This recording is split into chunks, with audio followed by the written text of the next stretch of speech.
We are in the middle of one of the craziest transfer portal moments we have ever seen with Washington quarterback or former Washington quarterback. We're not quite sure.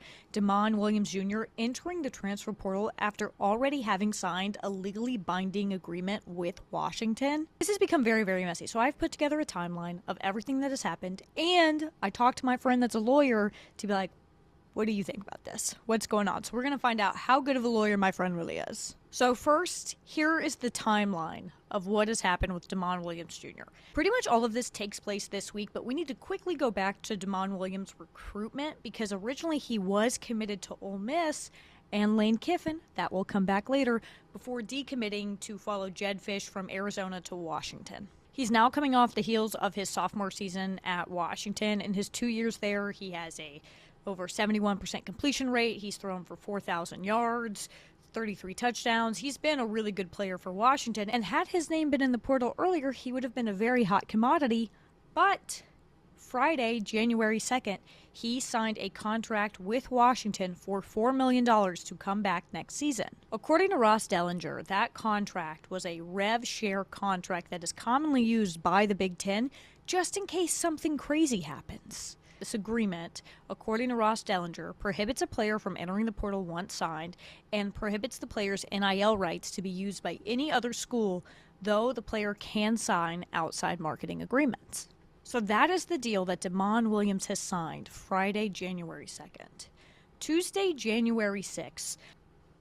It's always that day. It's always that day. Most of the Washington football team was at a celebration of life for a Washington soccer player, Mia Hammond, who had passed away from cancer, when they got the notification that Demond Williams was entering the transfer portal. There are reports and rumors that they all found out, including the coaching staff, at that ceremony via social media.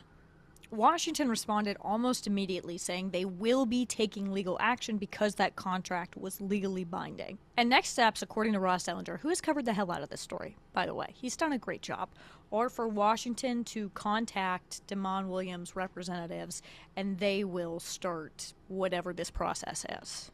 And ironically enough, the representation that the University of Washington will be talking to and dealing with is Demond Williams' agent, who is shared with Jedd Fisch, their head coach. They are both repped by the same agent at Wasserman Football. If that's not a conflict of interest, I don't know what is. I don't know why I went full house Michelle Tanner on that, but it felt right. And the contract that Washington signed with Demond Williams states that they do not have to help him go to another school, and they do not have to put him in the transfer portal if he does end up leaving. And that is the case. So Washington has refused up until this point to put Demond Williams into the transfer portal, which basically prohibits another school from contacting him. But too late for that. When Williams entered the portal, he was listed as a do not contact, which basically means he already knows where he is going. And do you remember what I brought up earlier? What I opened this video with? Yeah, obviously, naturally, if it's drama and it's messy in college football, it will all come back to Lane Kiffin. So the school that he has been rumored to go to is LSU. It's important to have a little context of what this transfer portal quarterback market has looked like so far, because the top quarterback in the portal was Brendan Sorsby. He was choosing between LSU and Texas Tech. He ended up going with Texas Tech. I don't know why. And at the same time, Trinidad Chambliss is not following Lane Kiffin to LSU. He will be at Ole Miss next year if he gets approved by the NCAA with eligibility stuff. So that leaves LSU without a quarterback. Do the math. And funny enough, while all of this is happening, Arizona State quarterback Sam Leavitt, who's also in the transfer portal, is sitting courtside with Lane Kiffin at an LSU basketball game.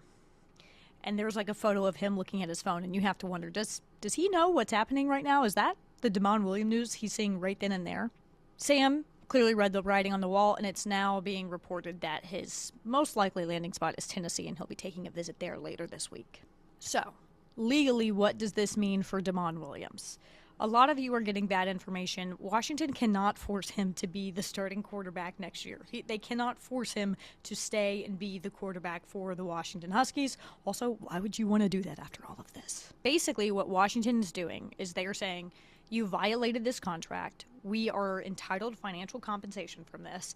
LSU, we are accusing you of tampering. We are entitled to financial compensation from this. And mainly, it's about financial compensation. My lawyer friend said, that Williams will be on the hook for the buyout. According to Pete Thamel, Washington chooses the cost of the buyout. It is their sole discretion. And that LSU, in this instance, would be financially responsible for contract interference. All signs reporting to Demond Williams being the starting quarterback for LSU next season. I know that Washington is not putting his name in the portal, but there is a workaround with this. Xavier Lucas did this when going from Wisconsin to Miami.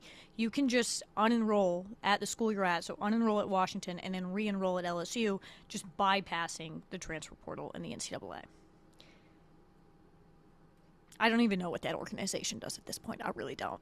So, what do Lucy, think about all of this? Well, obviously, it's batshit crazy. It's insane. This is a completely different sport than what we grew up with.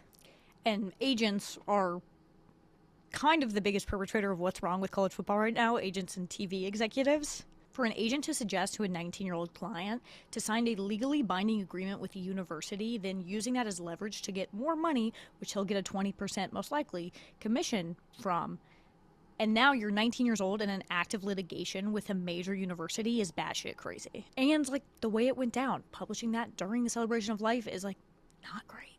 It's pretty fucked up. Also, like there's 5 days left until classes start. So like what are we even doing here? Not that we came here to play school. Obviously, this is a crazy situation. It's going to cost a lot of money and I think do a lot of damage to Demond Williams' reputation. There needs to be regulation, but when you have a completely unchecked free market, what did you expect would happen? It always comes down to capitalism being the worst. It always does. And that's woke college football. And of course, Lane Kiffin was going to be a part of this. Like, duh. If you like this video, please subscribe because not all of us get the luxury of a $6 million contract to play football at LSU. Some of us have to make YouTube videos in our apartment to make ends meet.